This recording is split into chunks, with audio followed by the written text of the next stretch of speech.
नमस्कार दोस्तों, स्वागत आप सभी का आपके अपने YouTube channel GK by Sunil sir में। दोस्तों आज फिर से आप सभी के लिए पहले की आर्मी की ट्रेडमेंस की हुई एग्जाम का जो पेपर है, उसी पेपर को हम आज यहाँ फिर से हल करेंगे। देखते हैं यहाँ पर इसमें कौन कौन से जीके और साइंस के ऐसे क्वेश्चन जो बहुत ज़्यादा महत्वपूर्ण है, जो यहाँ पर पूछे गए हैं। अगर दोस्तों आप जीडी टेक्निकल ट्रेडमेंस कल रख के तैयारी कर रहे हैं तो ये क्वेश्चन आपके लिए वरदान साबित होंगे। दोस्तों साथ ही मैं आपको बताता हूँ, अगर कोई SSC GD railway group D NTPC banking की तैयारी, इसके अलावा राजस्थान पुलिस एसआई की तैयारी भी कर रहा है, तो ये उनके सिलेबस के क्वेश्चन भी हैं और उनके लिए बहुत ही शानदार हैं। तो चलिए, जैसा कि आप सभी को स्क्रीन पर दिखाई दे रहा है यहाँ पर कि सोल्डर ट्रेडमेंस के लिए एग्जाम हुई थी, समय और क्वेश्चन से संबंधित जानकारियां सभी को पता है। पहला क्वेश्चन देखते हैं, निम्न में से किस भाषा में बुद्ध प्रवचन दिया करते थे? भगवान बुद्ध की हम यहाँ पर बात हो रही है। बस केवल कंफ्यूज करने के लिए छोटा सा शब्द यहां पर केवल बुद्ध जोड़ा गया कि वो कौन सी भाषा में प्रवचन दिया करते थे। दोस्तों वैसे तो आपने नाम सुना होगा, वो मगही भाषा में दिया करते थे। कौन सी भाषा में? मगही में। लेकिन यहां पर बी ऑप्शन बिल्कुल राइट होगा। मगही मतलब क्या है? मगधी है। मगही मतलब क्या है? मगधी भाषा में प्रवचन दिया करते थे। बाद में यही जो मगही है, इससे इसी से ही एक तो कौन पाली भाषा और दूसरी कौन सी है? प्राकृत भाषाओं का जन्म हुआ। मगही अथवा मगध से ही पाली अथवा प्राकृत भाषाओं का दोस्तों जन्म हुआ और ये इसी भाषा में दिया करते थे प्रवचन। गौतम बुद्ध का जन्म 563 ईसा पूर्व, उनकी मृत्यु जो है वो 483 ईसा पूर्व हुई थी। देखो मैं ईसा पूर्व लिख रहा हूं, इस बात का आपको ध्यान रखना है। इनका जन्म कहाँ हुआ था? तो गौतम बुद्ध का जन्म दोस्तों लुम्बिनी में हुआ था, जो वर्तमान में कहाँ पर है? नेपाल में है। इनकी मृत्यु कहाँ पर हुई थी? तो इनकी मृत्यु हुई थी कुशीनगर में, और कुशीनगर कहाँ पर है? ये भारत में है। तो ये, हालांकि दोस्तों मैंने इस क्लास से पहले अपने भगवान बुद्ध से संबंधित क्वेश्चन और भी आए हैं, वहां पर मैंने उनके उपदेशों से संबंधित और बहुत सी तमाम जानकारियां हैं, वो मैंने मेरी पहले की क्लासों में दे रखी है। अगर आप उसी प्रकार के पहले की क्लास अगर आप देखना चाहते हैं, व्याख्या सहित पढ़ना चाहते हैं, तो प्लीज हमारी प्लेलिस्ट में आई। साथ ही आपको ये पढ़ाने का तरीका और क्लास आपको कैसे लगी, मुझे आप कमेंट बॉक्स में रिप्लाई जरूर करेंगे। देखते हैं अगला क्वेश्चन। एडोल्फ हिटलर का जन्म कहाँ हुआ था? हिटलर काफी चर्चित व्यक्ति है दोस्तों, थे, जिनके बारे में बहुत बार एग्जामों में क्वेश्चन आए भी हैं। वो उनका जन्म जो है वो ऑस्ट्रिया में हुआ था। यूरोप महाद्वीप में एक देश है ऑस्ट्रिया, ये ऑस्ट्रेलिया नहीं है, ये ऑस्ट्रिया है। इनका जन्म ऑस्ट्रिया में हुआ था।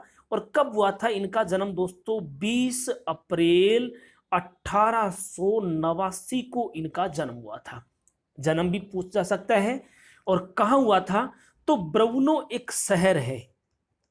ब्रुनो क्या है? एक शहर है। उसके सुपरमार्केट के पास एक पीली इमारत है, उस पीली इमारत में उनका घर था, वहां उनका जन्म हुआ था 20 अप्रैल 1889 को।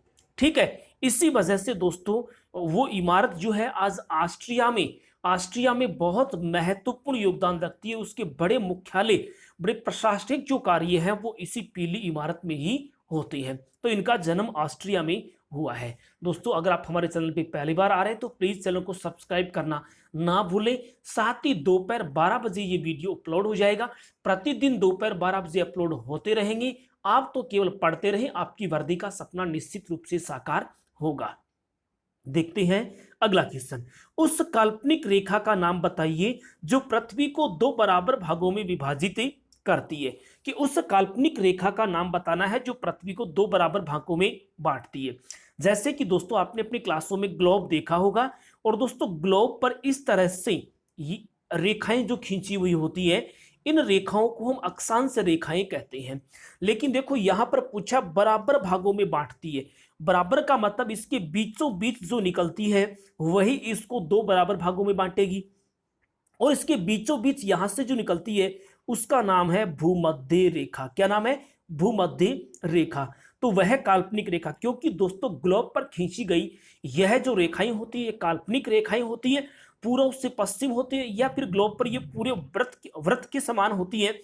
और भूमध्य रेखा ग्लोब का सबसे बड़ा वृत्त होता है। सबसे बड़ा वृत्त होता है, सबसे बड़ी रेखा होती है दोस्तों। यह इसे दो बराबर भागों में बांट देती है, इससे दो बराबर भागों में विभाजित कर देती है। बहुत ही अच्छा क्वेश्चन। चलिए देखेंगे नेक्स्ट क्वेश्चन के बारे में अपन।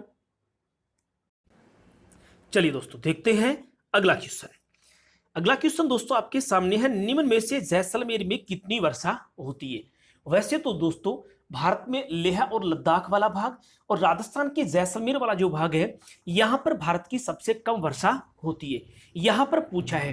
तो दोस्तों वैसे तो लगभग यहां पर 0 से 5 सेंटीमीटर के आसपास वर्षा होती है, ठीक है, 5 सेंटीमीटर के आसपास, लेकिन इसमें ऐसा कोई आंकड़ा यहां पर नहीं दिया गया। और दोस्तों याद रखना, ये आर्मी की जीडी की एग्जाम में जो क्वेश्चन पूछा गया उसका आंसर कितना माना गया है, उसका आंसर दोस्तों यहां पर 9 सेंटीमीटर माना गया है। कितना सेंटीमीटर माना गया है? 9 सेंटीमीटर। वैसे तो यहां पर 0 से 5 सेंटीमीटर के आसपास या फिर कहीं कहीं आता है कि 0 से 10 सेंटीमीटर के आसपास यहां पर क्या होती है, वर्षा होती है। ये राजस्थान में जैसलमेर जिला है और ये राजस्थान का क्षेत्रफल की दृष्टि से सबसे बड़ा जिला भी है, क्षेत्रफल की दृष्टि से सबसे बड़ा जिला भी है। और इस जैसलमेर की सीमा है दोस्तों किसके साथ लगती है? अंतर्राष्ट्रीय सीमा पाकिस्तान के साथ भी लगती है। लगभग 464 किलोमीटर के आसपास यहां पर जो लंबाई है वो अंतर्राष्ट्रीय सीमा की यहां पर लगती है। देखते हैं अगला क्वेश्चन आपके सामने। राज्यपाल के लिए न्यूनतम आयु होती है, मतलब राज्यपाल बनने के लिए उसकी कम से कम उम्र कितनी होनी चाहिए। दोस्तों बहुत बार एग्जाम में आ भी चुका है, 35 वर्ष। राष्ट्रपति, उपराष्ट्रपति और राज्यपाल, इन सभी के लिए अपने पद धारण करने के लिए कम से कम उम्र जो है वो कितनी होनी चाहिए? कम से कम उनकी उम्र जो है वो 35 साल होनी चाहिए। जैसे कि दोस्तों आपको पता है, मैंने आपको पहले भी बताया था, अनुच्छेद 153 के अनुसार, यानी संविधान के अनुच्छेद 153 में दिया गया है कि प्रत्येक राज्य के लिए एक क्या होगा? राज्यपाल होगा। और एक राज्यपाल 2 या 2 से अधिक राज्यों का राज्यपाल भी रह सकता है, ये शक्ति भी उसके पास से होती है, उसको बनाया जा सकता है। साथ ही मैंने आपको याद होगा, अगर आपने पहले क्लास ली तो मैंने आपको बताया भी था दोस्तों, अनुच्छेद 155 के अनुसार राज्यपाल की नियुक्ति जो है वो कौन करता है? राष्ट्रपति करता है। आपसे एग्जाम में पूछा जा सकता है कि राज्यपाल की नियुक्ति कौन करता है, तो राज्यपाल की नियुक्ति दोस्तों राष्ट्रपति के द्वारा की जाती है।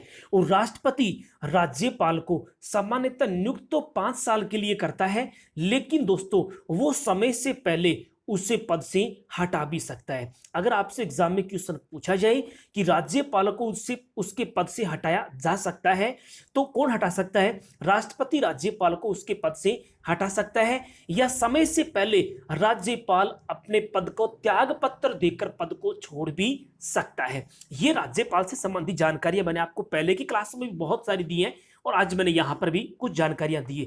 दोस्तों अगर आप हमारे चैनल पे पहली बार आ रहे हैं तो प्लीज हमारे चैनल को सब्सक्राइब करना ना भूलें।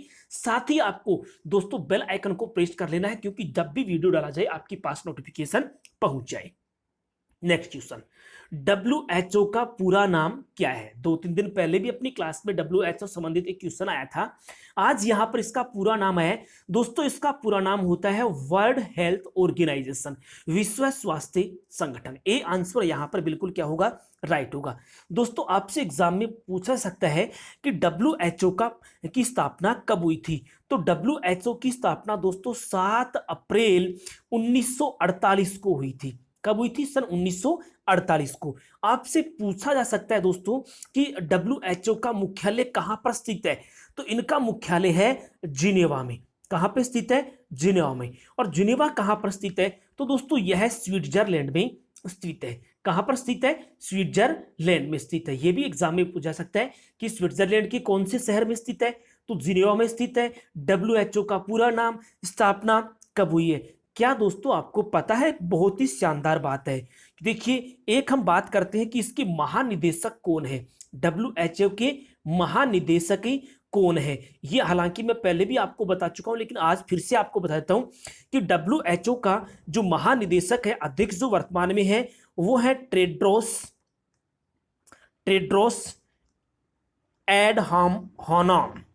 एडहानोम उनके क्या है? अध्यक्ष हैं। लेकिन दोस्तों अगर आपसे पूछा जाए कि उसके उप महानिदेशक या उनके उप जो निदेशक है वो कौन है, तो इनके उप महानिदेशक दोस्तों ये भारतीय मूल के हैं।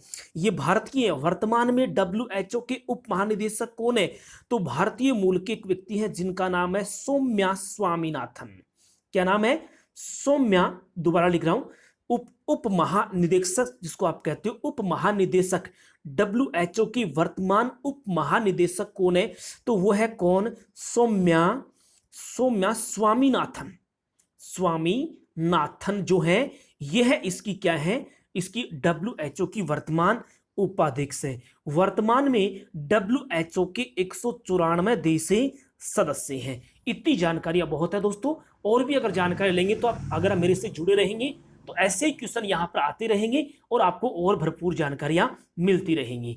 भारत में पहली विद्युत ट्रेन मुंबई से कुर्ला हार्बर जाने के लिए किस वर्ष शुरू की गई थी? अब देखिए एक क्वेश्चन तो क्वेश्चन में ही छिपा हुआ है। अगर आपसे पूछा जाए कि भारत में पहली विद्युत ट्रेन कहां से कहां चलाई गई, तो ये बॉम्बे से कहां तक चलाई गई थी? कुर्ला हार्बर तक चलाई गई थी। बॉम्बे से कुर्ला जो स्थान है, कुर्ला है ये मुंबई में है, वहां उनके बीच में चलाई गई थी।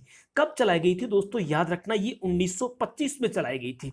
कितनी तिथि को चलाई गई थी? ये 3 फरवरी को चलाई गई थी। कितने फरवरी को?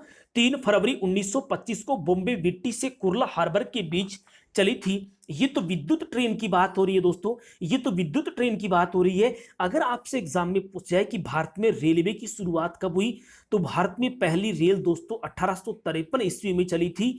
ये कहां से कहां तक चली थी दोस्तों? ये मुंबई से थाने के बीच में चली थी। मुंबई से थाने के बीच में भारत में पहली रेल 1853 में चलाई गई। दोस्तों इसके अलावा अगर आपसे पूछ जाता है कि भारत में रेलवे लाइन किसके शासनकाल में बिछाई गई थी, तो भारत में रेलवे लाइन जो है वो लॉर्ड डलहौजी के शासनकाल में बिछाई गई थी। ये भी बहुत बार एग्जाम में पूछा जा चुका है।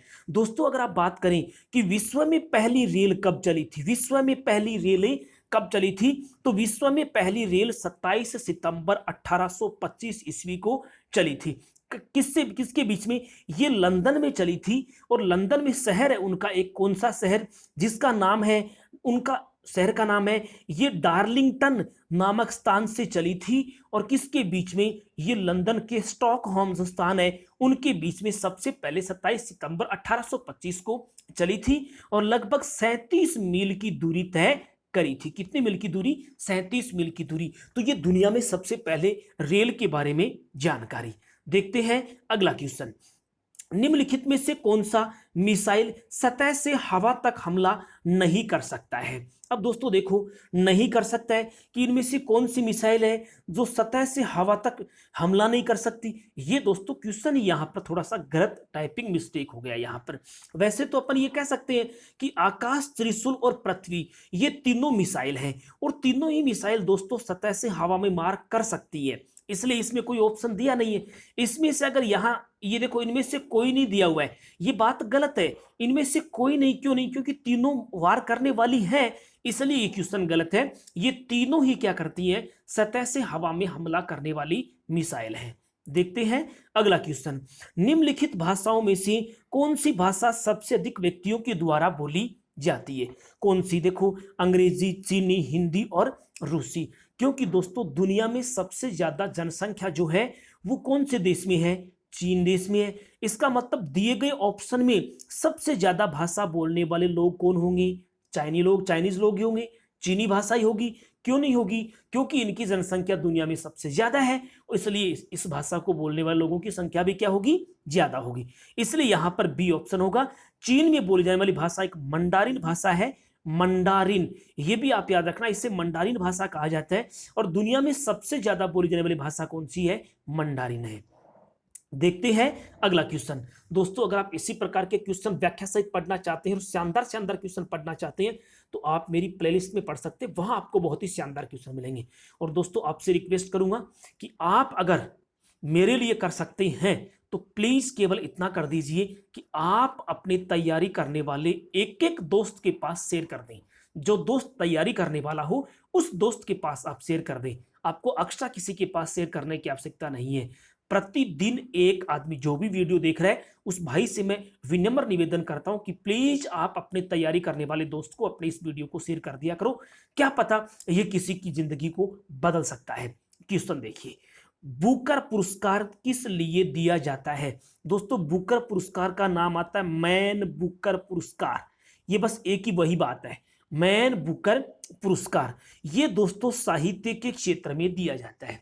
किस क्षेत्र में देते हैं? साहित्य के क्षेत्र में दिया जाता है। दोस्तों यह पुरस्कार, आपने आयरलैंड एक देश का नाम सुना होगा। आयरलैंड जो है, आयरलैंड के नागरिकों के द्वारा लिखे गए मौलिक अंग्रेजी उपन्यास के लिए हर वर्ष यह पुरस्कार दिया जाता है। सबसे पहले इन लोगों ने एक उपन्यास लिखा था, उस साहित्य के लिए पुरस्कार दिया गया था। ये पुरस्कार सबसे पहले कब दिया गया था? तो दोस्तों यह पुरस्कार सबसे पहले सन 1969 में दिया गया था। इंग्लैंड की बुकर मैकॉनल कंपनी के द्वारा दिया गया और राशि क्या दी गई थी? 60,000 पाउंड राशि दी गई थी। 60,000 पाउंड राशि इसके तहत दी गई थी। तो ये था दोस्तों मैन बुकर पुरस्कार, जो साहित्य के क्षेत्र के लिए दिया जाता है। खेल के लिए जैसे अर्जुन पुरस्कार, आपको मैं पहले बता चुका हूं। खेल कोच के लिए पुरस्कार दी जाती हैं, उसके लिए मैं आपको बता चुका हूं। दादा साहेब फाल्के पुरस्कार फिल्मों के क्षेत्र में दिए जा चुके हैं, उनके संबंध में भी आपको बड़े विस्तार से बता चुका हूं। आप मेरी पहले की क्लासों में देख सकते हो कौन सा कब दिया गया, पहला किसको दिया गया, भारत में पहला किसको मिला है, इस तरह की सभी जानकारियां मैंने यहां पर दे रखी है, उस वीडियो में आप देख सकते हैं। चलिए next question, sir Don Bradman किस देश से थे? अब आप दोस्तों यहां पर थोड़ा सा आप विचित्र हो रहे हैं कि यार दुनिया के किसी आदमी का नाम ही मेरे से पूछ लिया गया है, एग्जाम में पूछा जा सकता है। जो दुनिया में किसी कारण से चर्चा में रहते हैं उनका पूछा जा सकता है। सर जॉन ब्रैडमैन दोस्तों यह ऑस्ट्रेलिया क्रिकेट के एक खिलाड़ी थे। ऑस्ट्रेलिया क्रिकेट के क्या थे? एक खिलाड़ी थे, एक महान बल्लेबाज थे। इसलिए दोस्तों इनको द डॉन के नाम से भी जाना जाता था। किसके नाम से? द डॉन के नाम से भी इसको जाना जाता था। ये ऑस्ट्रेलिया की क्रिकेट टीम का एक खिलाड़ी है जिनका नाम क्या है? Sir Don Bradman. दोस्तों इनका जन्म कब हुआ था? तो मैं बता देता हूं, इनका जन्म 22 अगस्त 1908 ईस्वी को ऑस्ट्रेलिया में हुआ था और सन 2001 में इनकी क्या हुई थी? मृत्यु हुई थी। इसी वजह से ये करंट का क्वेश्चन बन गया और इसे एग्जाम में पूछ लिया गया। चलिए देखते हैं अगला क्वेश्चन, जुबिन मेहता प्रसिद्ध संगीतकार किस देश के नागरिक हैं? जुबिन मेहता एक प्रसिद्ध संगीतकार दोस्तों रही हैं, ठीक है। तो जुबिन मेहता ये भारत के निवासी हैं, आपने कभी सुना नहीं होगा दोस्तों, ये भारत के एक प्रसिद्ध संगीतकार हैं, ठीक है। जुबिन मेहता, इनका जन्म 19 अप्रैल 1936 ईस्वी को मुंबई में एक पारसी परिवार में हुआ था, ठीक है। और ये प्रसिद्ध संगीतकार थे, इसलिए सरकार ने इनको पद्म भूषण और पद्म विभूषण दोनों पुरस्कारों से पुरस्कृत किया गया था जुबिन मेहता को। तो जुबिन मेहता एक प्रसिद्ध संगीतकार, ये भारत के निवासी हैं, मुंबई में इनका जन्म हुआ था और जन्म कब हुआ था? 29 अप्रैल 1936 ईस्वी को इनका जन्म हुआ था। देखते हैं अगला क्वेश्चन, इंडिया विंस फ्रीडम पुस्तक के लेखक कौन थे?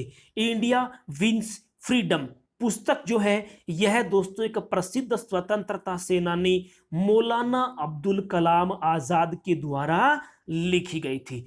इंडिया विंस फ्रीडम नामक पुस्तक है, ये प्रसिद्ध स्वतंत्रता सेनानी मौलाना अब्दुल कलाम आजाद के द्वारा लिखी गई। दोस्तों यह पुस्तक जो है 1959 में प्रकाशित हुई थी और उसके बाद ये काफी चर्चा में रही है, इसलिए इनको एग्जाम में पूछ जाने की संभावना रहती है। अगर दोस्तों आप army GD, clerk, technical, tradesmans, SSC GD group, railway group D और राजस्थान पुलिस एसआई की तैयारी कर रहे हो तो मैं आपको बता देता हूं, एक पुस्तक से संबंधित क्वेश्चन इन एग्जामों में 100% आता है। पंडित जवाहरलाल नेहरू, सोबा डे, नारायण, यहाँ पे मौलाना अब्दुल कलाम और पूर्व राष्ट्रपति अब्दुल कलाम आजाद, इनसे की लिखी गई पुस्तकें लगभग एग्जामों में पूछी जाती है। कम से कम 10 से 15 पुस्तक और उनके लेखक जो हैं उनको आप याद कर लें, 100% एग्जाम में आते हैं। क्या पता ऐसा क्वेश्चन आपकी जिंदगी बदल दे। इसलिए दोस्तों मेरा कहना है किसी क्वेश्चन को छोड़ना नहीं, पढ़ना बहुत जरूरी है। देखते हैं अगला क्वेश्चन। नेक्स्ट, देश की राष्ट्रीय आय किस पर निर्भर करती है? दोस्तों देश की जो राष्ट्रीय आय है वो किस पर निर्भर करती है? तो वो सभी कारक आय का योग होता है कि देश को जो राष्ट्रीय आय है वो कौन कौन से मदों से प्राप्त होती है। जैसे कृषि है, उद्योग है, परिवहन है, रसायन है, इन सभी क्षेत्रों से आय प्राप्त होती है। उसी का जो योग होता है जिसको हम राष्ट्रीय आय कहते हैं। देखते हैं अगला क्वेश्चन। पीसी स्टैंड्स फॉर, मतलब पीसी इनमें से किसका पूरा नाम है? तो दोस्तों पीसी कहा जाता है पर्सनल कंप्यूटर को। बहुत चर्चा में रहा ये भारत का कंप्यूटर, इसलिए लगभग एग्जामों में पूछा जाता है। देखते हैं अगला क्वेश्चन। ताजमहल किस पत्थर से बना हुआ है? दोस्तों आपको पता है ताजमहल उत्तर प्रदेश के आगरा में स्थित है। कहां पर स्थित है? उत्तर प्रदेश के आगरा में। कौन सी नदी के किनारे स्थित है? यमुना नदी के किनारे स्थित है। दोस्तों ताजमहल का जो निर्माण है वो किसने करवाया था? तो याद रखना, बहुत बार पूछ जा चुका है ये है, इसका निर्माण जो है वो दोस्तों शाहजहां के द्वारा करवाया गया। शाहजहां के द्वारा। उनकी पत्नी मुमताज बेगम थी, मुमताज महल थी, जिनकी याद में उन्होंने यूपी के आगरा में यमुना नदी के किनारे एक प्रसिद्ध मकबरा बनाया जिसको कहते हैं ताजमहल। दोस्तों ताजमहल विश्व धरोहर का मकबरा है। विश्व धरोहर का मकबरा माना जाता है किसको? ताजमहल को। अगर आपसे पूछा जाए कि ताजमहल के वास्तुकार कौन है तो आप किसका नाम बताएंगे? क्योंकि पूछा जा सकता है, ये तो भारत की प्रसिद्ध इमारत है, इसके वास्तुकार को तो क्यों नहीं पूछ सकते हैं? तो ताजमहल का दोस्तों जो वास्तुकार है उसका नाम है उस्ताद अहमद लाहौरी। उस्ताद अहमद लाहौरी जो है उनका क्या है, इस ताजमहल के वास्तुकार है। दोस्तों ताजमहल जो है वो कौन से पत्थर से बना हुआ है? तो याद रखना ताजमहल है ये धौलपुर स्टोन से बना हुआ है। कौन से स्टोन से? धौलपुर स्टोन से। हालांकि सफेद संगमरमर मकराना का भी वहां पर लगा हुआ है, लेकिन उसमें धौलपुर स्टोन के कुछ पत्थर भी जुड़े हुए हैं। देखते हैं अगला क्वेश्चन। शिक्षक दिवस हर साल किस दिन मनाया जाता है? दोस्तों शिक्षक दिवस प्रतिवर्ष कब मनाया जाता है? तो दोस्तों शिक्षक दिवस प्रतिवर्ष 5 सितंबर को मनाया जाता है। क्यों मनाया जाता है दोस्तों? तो देश के पूर्व राष्ट्रपति जिनका नाम क्या था? सर्वपल्ली राधाकृष्णन। सर्वपल्ली राधाकृष्णन, इनकी इच्छा थी कि मेरे जन्मदिन को शिक्षक दिवस के रूप में मनाया जाए, और इनका जन्म हुआ था 5 सितंबर को ही हुआ था। 1888 ईस्वी को हुआ था, और 5 सितंबर होने के कारण प्रति वर्ष भारत में 5 सितंबर को शिक्षक दिवस के रूप में मनाते हैं। इनका जन्म 5 सितंबर 1888 को तमिलनाडु के तिरुमनी नामक एक स्थान था जहां पर एक ब्राह्मण परिवार में इनका जन्म हुआ था। ये एक शिक्षक थे। देश के पहले, हम कह सकते हैं पहले उपराष्ट्रपति, अगर आपसे पूछ जाए कि देश के पहले उपराष्ट्रपति कौन थे तो सर्वपल्ली राधाकृष्णन देश के पहले उपराष्ट्रपति थे। उसके बाद ये राष्ट्रपति बने, और 5 सितंबर को उनके जन्म दिवस के रूप में दोस्तों प्रतिवर्ष शिक्षक दिवस के रूप में मनाया जाता है। दोस्तों अगर आप प्रतिदिन इसी प्रकार की जानकारियां प्राप्त करना चाहते हैं तो प्लीज हमारे चैनल को सब्सक्राइब करना ना भूलें, साथ ही अपने दोस्तों को शेयर जरूर कर दें। देखते हैं अगला क्वेश्चन। लेजर प्रिंटर की गति किस में मापी जाती है? तो दोस्तों लेजर प्रिंटर की जो गति है वो पीपीएम में मापी जाती है। किस में मापते हैं? पीपीएम में मापा जाता है। Next question. सीएसआईआर में क्या अभिप्राय है? सीएसआईआर से क्या अभिप्राय है? में आई का अभिप्राय पूछा। आई स्टैंडर्ड देखिए, आप देख सकते हैं आई का मतलब क्या है। तो दोस्तों सीएसआईआर जो है उसमें आई का मतलब है इंडस्ट्रियल। इसका मतलब क्या है? इंडस्ट्रियल। यहां पे मोटो अक्षर में लिखा हुआ भी है, आंसर आपको वैसे भी यहां पर मिल गया होगा। चंद्रमा पर किसी वस्तु का वजन पृथ्वी की तुलना में कितना होगा? दोस्तों चंद्रमा पर किसी वस्तु का वजन पृथ्वी की तुलना में उसका 1/2 होगा, मतलब वह उसका आधा हो जाता है। देखते हैं अगला क्वेश्चन। एक उत्तल दर्पण की फोकल लंबाई हमेशा कितनी होती है? अवतल की नहीं पूछ रहा है यहाँ पर, उत्तल दर्पण की फोकल लंबाई यहाँ पर पूछी गई है, कितनी होती है? तो दोस्तों यह 20 सेंटीमीटर होती है। एक उत्तल दर्पण की फोकल लंबाई 20 सेंटीमीटर। निम्न में से कौन सा यंत्र है जिसके द्वारा एसी कम और ज्यादा होता है? एसी कम और ज्यादा होता है, वह कौन सा यंत्र है? एसी पूछा गया यहां पर कि किसके माध्यम से? तो दोस्तों ट्रांसफार्मर। एसी डीसी नाम से क्या आपने सुने होंगे, जहां पर कम और ज्यादा किया जा सकता है, तो ट्रांसफार्मर में लगा होता है। निम्नलिखित में से विद्युतीय चुंबकीय विकिरण किससे उत्सर्जित होती है?